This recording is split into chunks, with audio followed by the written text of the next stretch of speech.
মিথ্যা কথা বলে কিনে ধরা পড়ে। এখানে বলছে যে আমি কোন তাদের কাছে টাকা পয়সা চাই নাই, আর এখানে কি বলে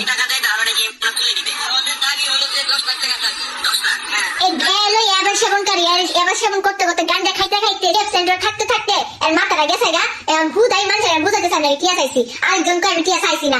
এখন কার কথা আপনি বিশ্বাস করবেন বলেন?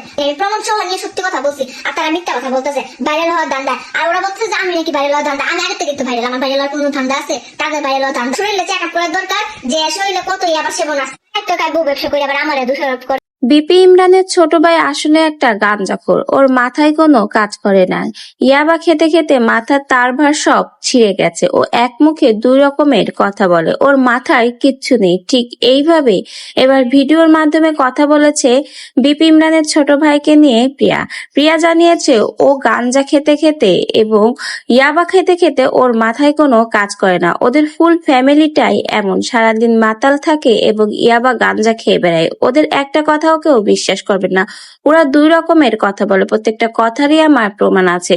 প্রথমে ওরা বলেছে আমি ওদের কাছে টাকা চাইনি বা টাকার জন্য এইসব করিনি, আবার একটু পরেই সাক্ষাৎকারে এসে জানিয়েছে আমি নাকি টাকার জন্য এইসব করছি। তাহলে কোন কথাটা আপনারা বিশ্বাস করবেন? কারণ ওদের একটা কথাও ঠিক না। ওদের পরিবারের প্রত্যেকটাই ইয়াবাখোর, গাঞ্জা খায়, একটারও মাথা ঠিক নাই। 2 দিন পর পর আমাদের মতো অসহায় মেয়েকে ধরে আর এভাবেই ব্যবসা করে। প্রিয়া এবার ঠিক এভাবেই প্রমাণ সহ বিপি ইমরানের ছোট ভাই এবং তার পরিবারকে নিয়ে কথা বলল।